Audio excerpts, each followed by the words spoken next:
I kind of, neither of these two gentlemen sat next to me need introduction, but in case. Giles, thank you for being with us. Giles is an Anglican priest, a broadcaster, a journalist. You may have heard of him from some of those lesser-known media outlets like the 4 and The Guardian. He's also actually a local priest to us. And so, Giles, it's a real pleasure to have you with us. Giles is going to be asking Steve, who is the other person that I feel probably needs less introduction, a few questions just to help begin to unpack this new book, The Lost Message of Paul, that he's been writing for the last 2 to 3 years, and which we are all very grateful is finally in print and ready to be read.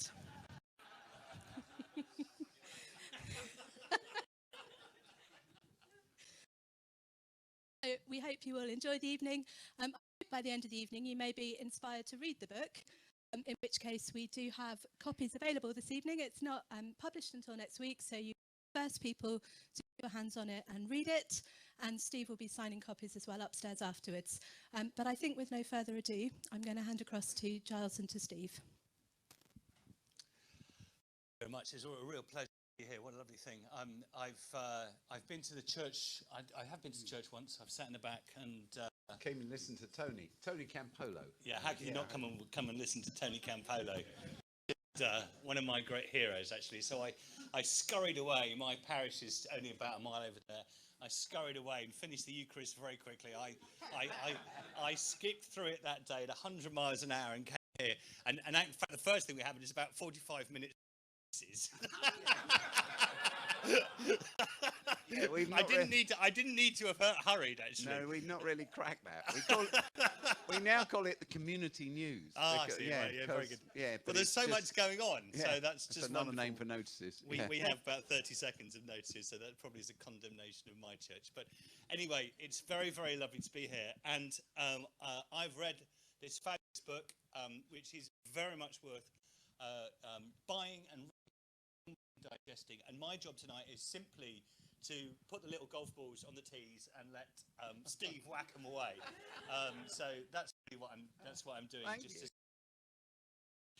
We just had a little conversation before, and I'm going to say one thing beforehand, is that a lot of this was written on the beach, as Steve tells me. Explain that. Well, in actual fact, another friend of mine, Brian McLaren, has done a really kind quote for me, and it effectively says, he says it in a much more articulate way than I can say. He says, I have no idea how Steve wrote this book. How do you run an organisation and a church and still write a book like this? And the answer is that you have to be married to someone like my wife, Cornelia, who's at the back, who puts up with us going on holiday. And we always going on holiday to a place where I can get the internet, get a desk. I normally, the first thing we do when we go away on a printer. So, because you can always buy a printer for 30, 40, gift it to the community as you leave, and I buy a printer and a ream of paper, and so that's what I've been doing. I've been writing this book on holidays, in cars, on buses, etc., squeezing it into bits. That's why it's taken a long time. No, it hasn't taken that. I've been writing a book on Jewish conversations for 10 years. Now, I suppose I wanted to ask you to start with, before we come on to the misunderstood Paul badly, is I ringed on the back. The first thing it says is, we have misunderstood Paul badly. And I suppose the question is, who is the we? Well, I think the we's, kind of different we's, actually. I think the Protestant church is the first we that's misunderstood Paul badly. I think the evangelical church within the Protestant church has misunderstood Paul badly. But I think on a bigger scale, going the other way, the Western church has misunderstood Paul badly, because so Catholicism has misunderstood Paul badly, because Catholicism, of course, Roman Catholicism, the clue's in the name, and I'm not anti-Catholic at all, but it says Roman Catholicism. It's imperial Catholicism. The great thing, or terrible thing, is when I did theology at college, I was told about Orthodox Christian faith, and then there were all these heretical groups like the Donatists, the North African Christians, etc., etc., and they were all outlawed as heretics. And then much later, a long time after I'd left theological college, I realised they were outlawed by the Imperial Catholic Church. They were outlawed by the Church of the State, the superpower of the day, which had reformed Christianity as a narrative to support its claim to power.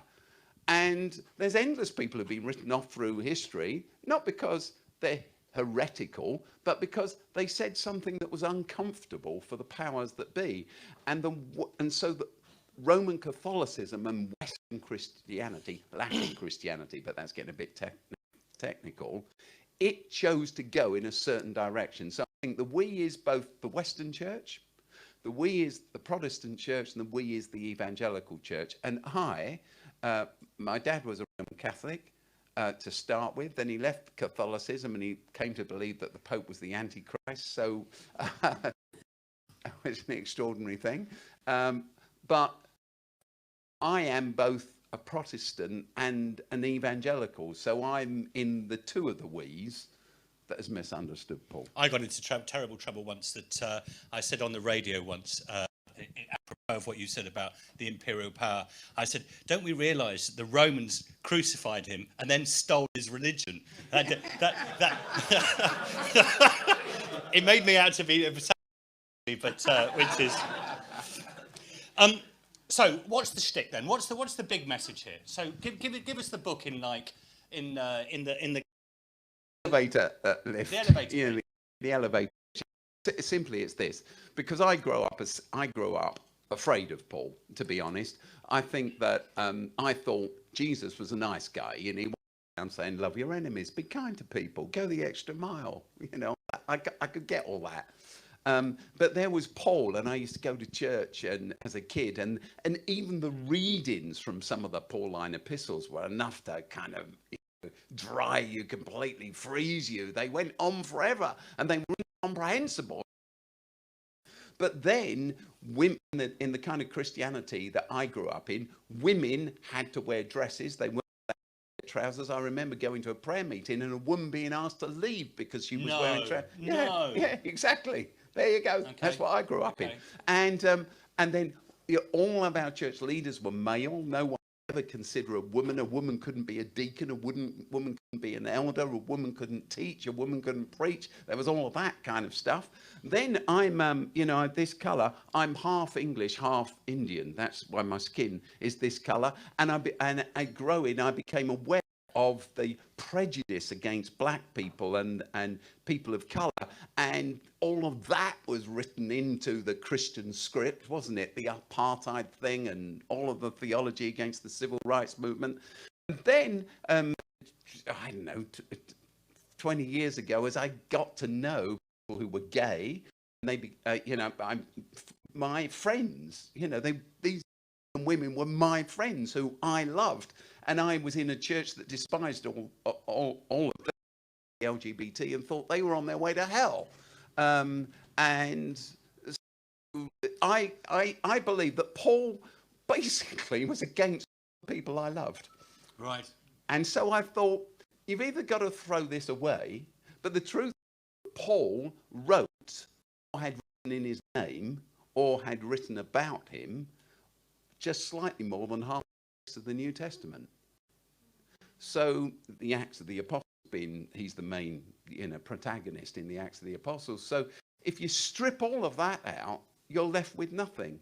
So on one hand, Paul is a major influence on Christianity around the world, which we can't deny in any way. On the other hand, I'd come to believe that he was the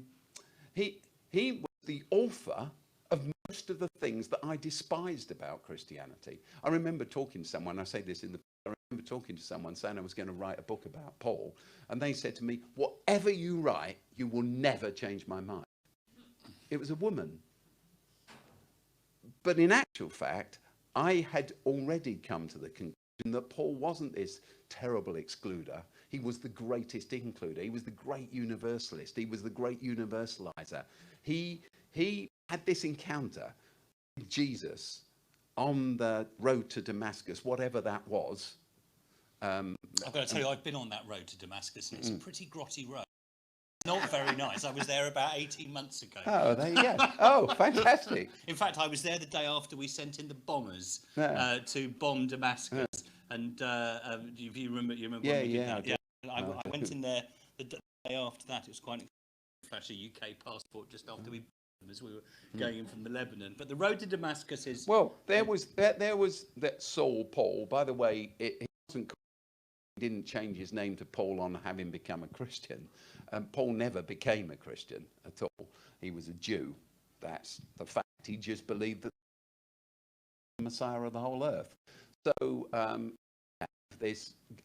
Saul is a Hebrew name. Paul is a Greek name. He grew up a Hebrew, but he grew up in he was a Roman citizen. Yeah, he was a Roman citizen, and Paul was probably just one of his Greek names, and he oscillates between the two. Actually, if you read, he doesn't ditch one for the other. He oscillates between the two. But he's this Jewish thinker. We'll talk about this later, if you like. What we call a second temple thinker.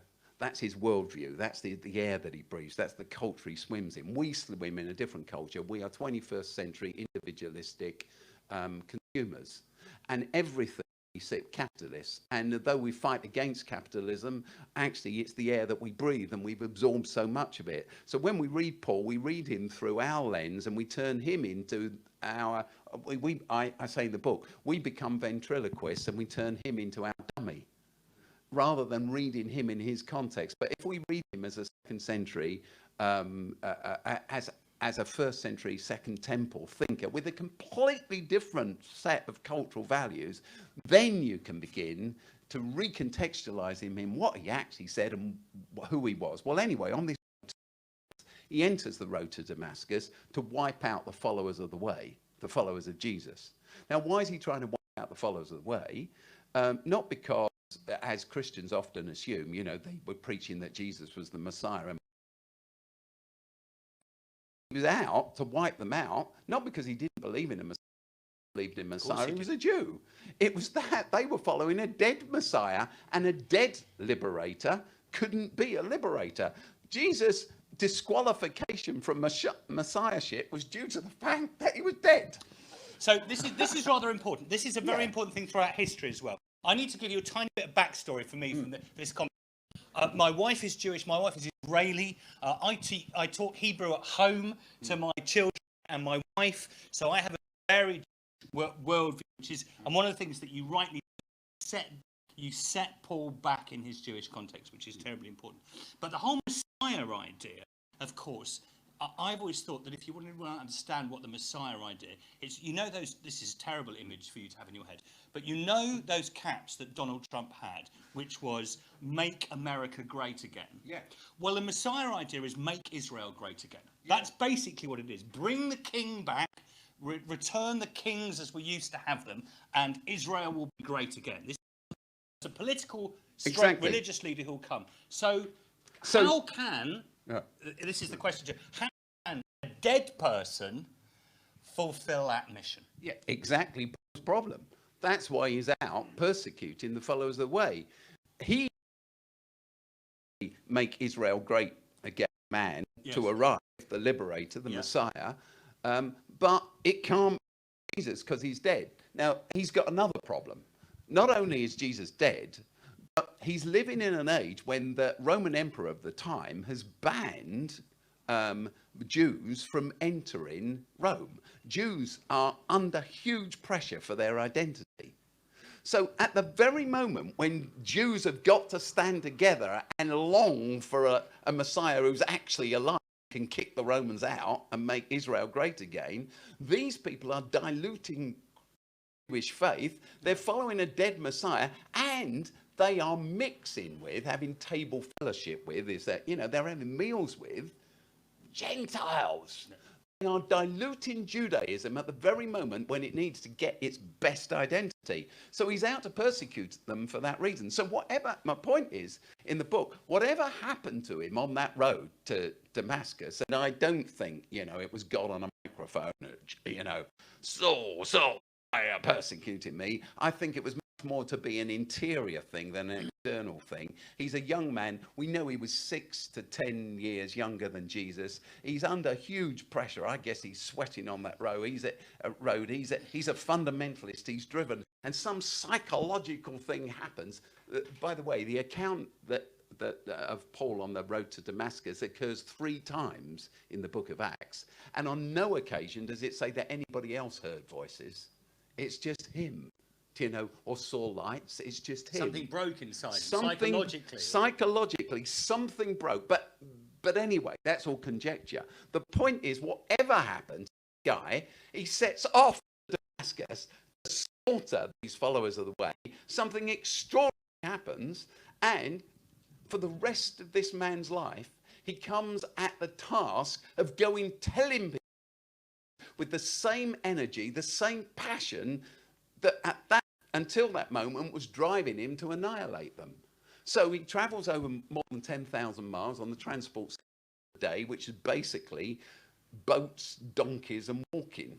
He's shipwrecked at least 4 times. He's beaten up. He's put in prison. He's, put on trial. He goes through all of this, and all of this traveling, he's not earning a salary from it. He's working at the same time as traveling and risking his life and getting beaten up and getting imprisoned. And at the same moment, he's writing endless kind of revolutionary cell groups that he's set up around, around the area in which he's traveled. He's doing all of this, and he purposely goes to Rome. Now, the funny thing about Saul is when he sets out to do all of this stuff, being revolutionized by that encounter on the Damascus road with who he the risen Jesus, he could have gone east, because Africa was part of the Roman Empire. That's where the Donatists, were eventually hanging out, or the rest. He could have gone east, but he chooses to go west. And he goes west because he's a strategist. West is where Rome is. Belly of the beast. He's got to get to the belly of the beast. He's got to get to the heart of the empire, and he's got to announce in the heart of the empire that there's a new kid on the block. And that this Messiah, this liberator's a real liberator, not a false liberator, which is what the Caesar was. So whatever happened to him on that road, he was turned around. And my point is this. If he believed that God had cursed most of the world except the Jews, and they were all going to die, especially people who, were female or whatever, why on earth bother? Why not just stay at home and say, I'm in. They've had it. There is something that drives him, and it's his commitment to include, not to exclude. Yeah.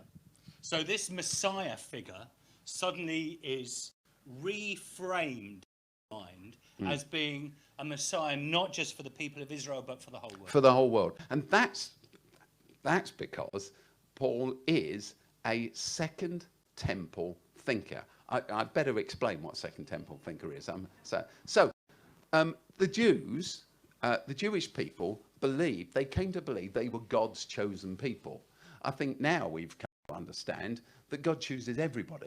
It's just they woke up to the fact that they were chosen, So they call themselves God's chosen people. But from the moment they're chosen, as history starts in the Bible through Abraham, they know, because God says to Abraham, and through you, I'm going to bless all the peoples of the whole earth. But this never really happened. In fact, the Jewish story itself goes wrong, and they end up, as you all know, as slaves in Egypt under the power. And then this extraordinary event happens to them, which we call the Exodus. After 400 years, Moses, this other famous character, leads his people. He brings his people to freedom. In fact, he is a Messiah. That is an interesting thing, that the Messiah is a term that's used in Hebrew of lots of people. David is called anybody who... exactly. Not just anybody who... Not just Jews. No. Yeah, not just Jews. Anybody who liberates is called a Messiah in Hebrew.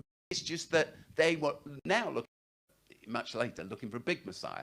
Anyway, so they're in slavery, but then they're set free. And they think, we've been rescued, we've been saved. The word saved, of course, for Jews was a here and now term, not pie in the sky after you die. There's no thought about that beyond death. It's all about we are rescued here and now. The word saved, sozo, simply a Greek word, simply means rescued. That's it. Rescued. But then the story starts going wrong. because, you know, they get their king, they get David, they get this temple where they believe that the first temple they build, where they believe that God's presence is with them. And then this kingdom split, you know, in the north and the south, and things go morally bankrupt. And then, first of all, the Assyrians storm in, and they take the northern kingdom off into captivity, Israel as it's called. Then the southern kingdom, Judah, goes the same way. It falls under the Babylonians. And everyone's in exile. The whole thing is terrible, and everyone's longing, but they're saying, make Israel great again. Yeah. They know they can rely on God. Especially in exile. They're just really important. And they don't doubt that God will make them great again. It's not like, we hope you'll make us great again. They have this certain, absolute, it's called a covenant relationship. You've heard that term. It just means God's made a deal. Actually, there are commitments on both sides. They are his people, and his responsibility is to rescue them always. So it's just a matter of time. So eventually they get from the exile, they're back in the land of Jerusalem, Israel, they're back in Jerusalem, they're celebrating that, and they even start building a new temple, Ezra the priest, etc., etc. They start building this new temple, but the truth is they're never quite free, because they're still lorded over by this foreign power. And then that foreign power is replaced by another foreign power and another foreign power and another foreign power. And so though they're back in their land, they feel that they are still in exile. They're in exile, out of power in their own land. And though they have this second temple, the second temple is never complete. It's never God's presence in. So a second temple Jew was one who lived after the second temple was built, but one who knew that God was, and they were chosen not because of anything they'd ever done, but because God was great. It was all about grace, not about what they did. But a second temple Jew was longing that God would make Israel great again. Do it again, do it again, do it again, which is what Hosanna means. So Paul is one of those people. He's just longing that God is going to make Israel great again. And then comes along Jesus, who some people say is the guy who's going to make Israel great again. And then he goes and dies. Yeah. And a dead Messiah is no Messiah, no liberator for anyone. But here's the last little bit. Second Temple Jews held on to certain bits of the old, what we now very seriously, particularly bits of Isaiah, but not just bits of Isaiah, and some texts that are in our Bible. And in the book, I talk about just one of them, 25. And it's a promise that Jews held on to. And it says this, that eventually God will come to be with his people and will bless all the peoples of the earth that he once promised to, and will swallow up death. Now, Paul has been a Pharisee. Paul believes all this. He knows this. That's why he doesn't believe Jesus is the Messiah, because he's dead. But then on that Damascus road, put it, Giles, is he hears the voice of Jesus, and he's thrown into turmoil. And he realizes that Jesus is alive, that God has swallowed up death. And if God has swallowed up death through Jesus, then all of the other promises of Isaiah 25 and all those other Second Temple texts must be true. And the big thrust of them all, as you know, is that what God's done for the Jews, he's doing for everyone. It's a rich banquet for everyone.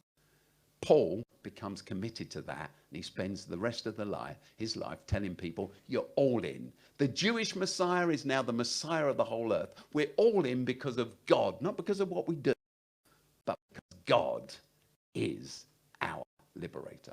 So how does this, so that's brilliant, the way you've just explained that, and that's absolutely true. I completely agree with it. So, though, in this new dispensation, so I've just had a new baby, and the rabbi came around to circumcise a new baby about 3 weeks, 4 weeks ago. And that's the sort of at one point, a theologian that you talk about called Jimmy Dunn described circumcision as the badge of the covenant. Okay, and then someone said, that's a rather unhappy image, isn't it? Yeah. You don't go around with your force pinned up here. Look at my badge. Yeah. But the thing is, there were certain signs, markers of your inclusion, and circumcision was one of them. And part of the reason that becomes such a big issue, where the Bible talks about circumcision all the time, through endless readings about circumcision, is that's precisely a marker of a particular sort of Jewish identity. Yeah. And for Paul, that becomes limiting, and he wants to break out of that. Yes. Yeah. Absolutely. Totally so. So what I'm about to say now is it's based on. I hope if you read my book, you'll see that I hope it reads at a really popular level, as long as you don't read the footnotes. So, and then there are over 300 footnotes in it. And what I tried to do was write a book that was both popular and scholarly, if you see what I mean. But I didn't want to, the trouble with scholarly, academic, theological books is nobody ever reads them. And the trouble with popular Christian books is people read them and then not sure whether they make sense, whether they believe them. So I've tried to write a popular book with some scholarly stuff behind it. Cutting a long story short, in 1977, a guy called E.P. Sanders, who was a lecturer at Oxford University, he wrote a book called Paul and Palestinian Judaism.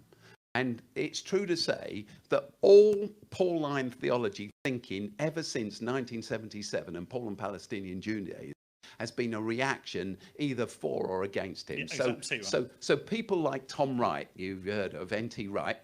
Tom was one of his students. He was in his class, and Jimmy Dunn was another one. Yep. And so all these guys and hundreds more, they are all just ripples out from Ed Sanders.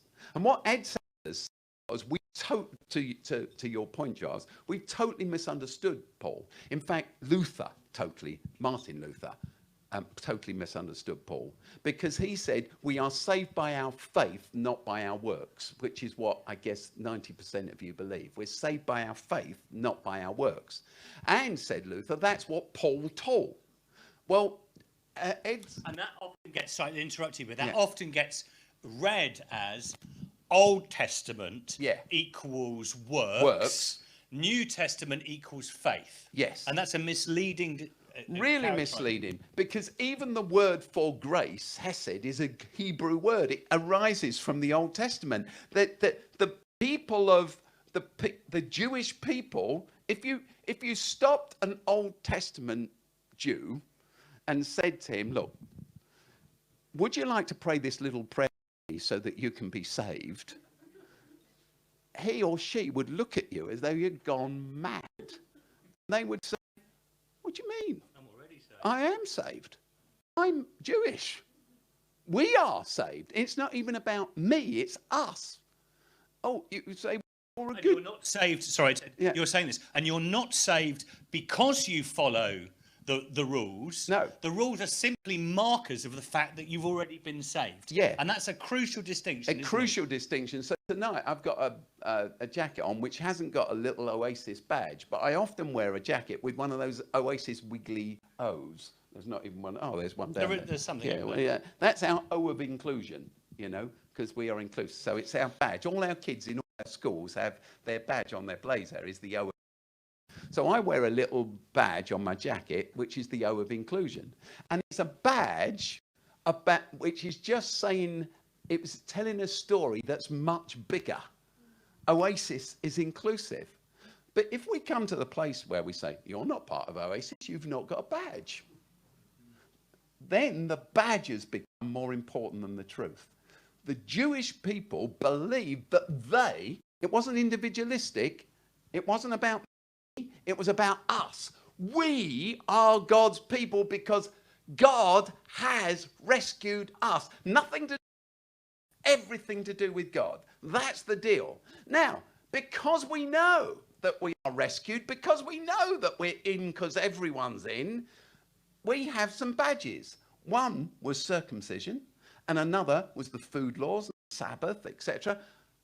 That's what Paul is referring to when he talks about works. Because slowly, for some Jews, but not for them all, the badge became more important than the reality. And they slowly came to say to other people, well, you're not in because you've not got the badge.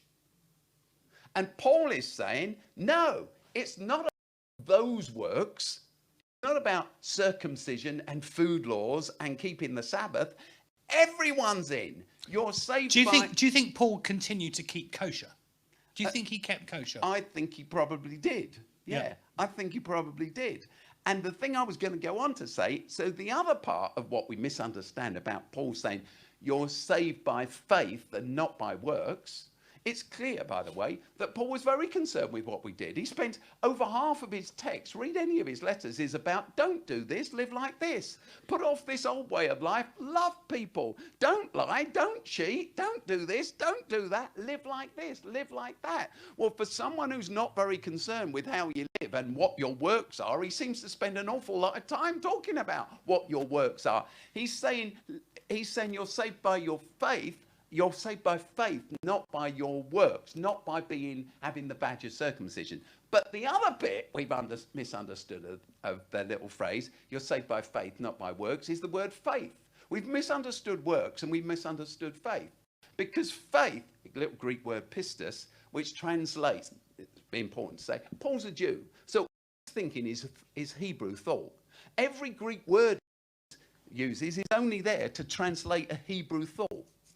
You see? So the Hebrew thought is, the other thing about Hebrew is it's a very doing language, isn't it? It's a very material language. So the Old Testament says Enoch walked with God. You see, it doesn't say Enoch had faith. It says he walked with God. He actually did something.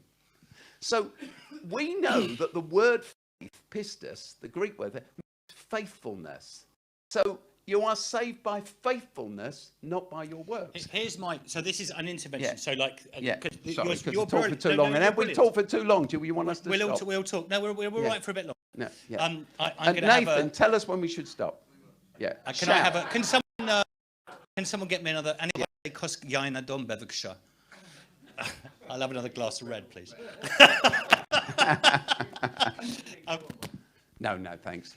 Steve, now let's just bring this slightly down to earth. And this will be so when I come from a completely different tradition from you and from many people here. And when I grew up, and I've come from quite an anti-evangelical background, which is, and part of what I had against evangelicals is that I felt that justification by faith had become a sort of, you have to have these things that you, if you don't, then God won't save you. Yes. And it felt to me like a form of works righteousness, except in your head. Yes. A sort of it was the same as you have to do these things. It was just you have to think these things. Yes. And my problem was actually I thought faith did that rather than me making it happen type of thing.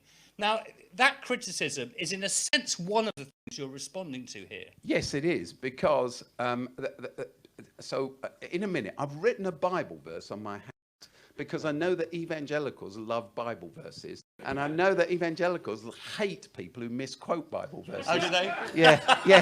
And so I wrote the whole thing on my hand because I was afraid of, this is actually the NIV, right? So I just want to get absolutely right. So I'll come to it in a minute. Let's hope it doesn't. There it is. You see? Ephesians chapter. Right. Okay. But the point is this. You see, this is the mistake Luther made, and I think, and then we come back to it, because he at one point said, by grace alone. Do you know? That was one of Luther's big things. And another thing is, he said, by faith alone. Do you know, we're saved by faith alone. Well, to your point, you can't be saved by grace alone and faith alone, because grace is everything to do with what was done for you and nothing to do with what you do. And it's what the Second Temple Jews and all Jews believe. We're saved by grace. God's grace, nothing to do with us. We got a little badge called circumcision, but it's all to do with God. And Luther said, you're saved by grace alone, you're saved by faith alone. But faith, in his understanding, was all about what you did. And like you said, you know, the Catholic Church he was reacting against the medieval Catholic Church, and he said, you know, they get they make you pay for indulgences and penance. They dangle you over hell with this terrible kind of Dante version of hell where everyone's frying, you know, and etc. etc. They dangle you over hell, and then they tell you that if you pay them, you needn't go there. You can escape. It's wonderful, isn't it? You set it up. You're gonna die, and we've got the answer. We scare the daylights out of you, and then we offer you salvation, and all you got to do is pay for it. This is Nietzsche. Yeah, and so what happens is Luther reacts against this, and he says and Calvin, they say it's a system of control and power, and it's based on fear and shame and guilt. And then they go and invent a new one, and it's even worse, yes, as you say, because it's not what you do; it's a system of control about what you think. Yeah, and you see, the thing is, if I was good old Catholic, I know that all I've got to do is drum up the money to pay penance, right? I just got to put my hand in my pocket. I've got to save up. I've got to shell out the dosh, and I'm going to be okay. But in the Protestant version, I'm not saved by my works anymore, which have been quite easy. I'm now saved by my faith. And that is the hardest work of them all. I was telling Giles earlier, I've got a friend, a dear friend, a lifelong friend called John, whom Oasis owes so much to. And John's not a Christian. And I've sat with John over the years. I've known him since I was 4. Well, no, I was a little kid. I've known him since before I was 10. And I've sat with John, and I've watched him cry. And he cries because he can't believe in God. And he says, Steve, you don't know what it's like. I wish I could believe. I wish I could believe. I wish I had faith, but I haven't got faith. He goes to his local church. He lives out in the there. He reflects, and he still says, but I can't believe in God. I can't believe in God. And he feels cursed because he can't believe in God. The trouble with faith being the thing that gets you to heaven, right, rather than works, at least you could pay your fiver and you knew you were there. With faith, the question is, how much faith? Have I got enough faith? Have I got too much doubt? Is it okay to have 80% faith and 20% doubt? If I get more faith, is that not saving faith anymore? Who's in? Why are they in? Am I in? Or am I in? Oh, my doubts are overwhelming me. And that's why most evangelicals, I'm an evangelical, you'll be amazed, live with enormous guilt and normally tell lots of lies about how much they read the Bible and how much they saves you. This is the thing. It's God that saves you and not you that saves you. So that's the second bit. Not only did Luther get it wrong, and when Paul said you're saved by faith and not by works, and he thought it was all work, Paul says, don't lie, don't cheat, don't steal, get on with life, live it well. How you live is important. The works bit, but the other thing is he misunderstood the word faith, which being a Jewish word in its roots doesn't mean faith at all, means faithfulness. It's about what you do and not about what you believe. It's not about an unswerving belief in something, but it's even bigger than that. You are saved by faith, not by works. You're saved by faithfulness, not by works. The question is, whose faithfulness? So that's why I've got Ephesians chapter 2, verse 7 written on here. Go on. It says, here it is. Go on, do it without that. You can do it without If I do it without this, you'll get the Steve Chalke message version. Then you'll say, that was an act. So it says, look, so Paul writes, for it is by grace you are saved through faith. This is not from ourselves. I put it utterly incomprehensible. For it is by grace you are saved through faith. Well, you're saved by grace, so you're saved by faith. If you're saved through your faith, you're saved through your work and not by grace at all. But then it goes on. For it is by grace you are saved through faith. This is not from ourselves, it's the gift of God. Well, is our faith the gift of God? Now, that's what Calvin understood. He understood that faith was the gift of God, and then you were saved by grace if you could have faith, and then he had to say, people haven't got faith, and that's because because they're predestined for hell. Double predestination in the end. You're either going to heaven or you're going to hell, and it's nothing. It's to do with God's grace, and he just happens to give faith to some people and not to others. But what if that wasn't what Paul was saying at all? What is the faithfulness? Isn't about your faithfulness. You are saved by your faith, not by your works. What if the faithfulness is God's faithfulness? Because God was always faithful. And Paul knew God was faithful. And his faithfulness to us couldn't be broken. So there's something very related to this. I'm going to interrupt you. There's something very related to this. Rowan is my great hero. Rowan Williams is my great hero. Once was asked about prayer. What do you do? Pray. And he said, prayer is, this is a great image. I don't know if you've spoken about this before, but prayer is like sunbathing, he said. Prayer, and actually, a lot of theology is like sunbathing. Prayer is like sunbathing. And when you're doing sunbathing, you've basically got to do two things. One, you've got to find where the light comes from, okay? And secondly, you've got to take clothes off, okay? Now, what it means, expose yourself to the light, stay in the light, and by the way, you can't, by squeezing your eyes together and willing it to happen, get browner more quickly. Okay, it's not your own effort that makes you get browner. It's actually your ability to know where the light comes from and to stay in the light. And that seems to me to be a brilliant image about what that dependency on God for the change that's in you. Yeah. It's not you through your own effort screwing your eyes up that makes you browner. It's actually you on the beach just writing a book. It's like you got to know where the light is, though. You've got to know where the light comes from. You've got to know where the light is, and you've got to lie in the light. Yes. And expose yourself to that. And that seems to be a brilliant image for the whole idea of dependency on that which brings you sustenance, ultimate salvation. Yeah. So summing it all up, because I think we've got to stop. We've got to go soon. Yeah. We've got to stop. Yeah. Yeah. So summing it all up, you see, the thing is simply this. Paul believes that the Jewish people are rescued by God, not because of what they did, but because of who God is. That's it. We're in, all of us. He then encounters Jesus, who he realized is the resurrected, has swallowed up death Messiah. And he then applies those Second Temple texts, Isaiah 25.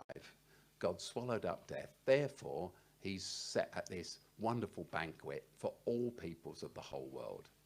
He then goes to give his life to tell everybody that they're all in, that they all matter. So he writes Ephesians chapter 2, and he says this, for it is by God, grace you are saved through faith, the faithfulness of God to you, just like the Jews. You're all saved through the faithfulness, but the faithfulness isn't ours, it's God's. This, he says, is not from yourselves. Of course it's not. It's God's faithfulness. It is the gift of God. God is faithful to all humanity. So I summing up the book, I simply reach the point I will say in the end, the message of Paul, this great universalizer, this great includer is, you are in. Now live like it. Instead of, you're out, you've got to try and scramble the faith to get in. You're in. We're all included. Every one of us, everyone is chosen, included. Now, let's live like it. That, I believe, is the last message of Paul. Thank you.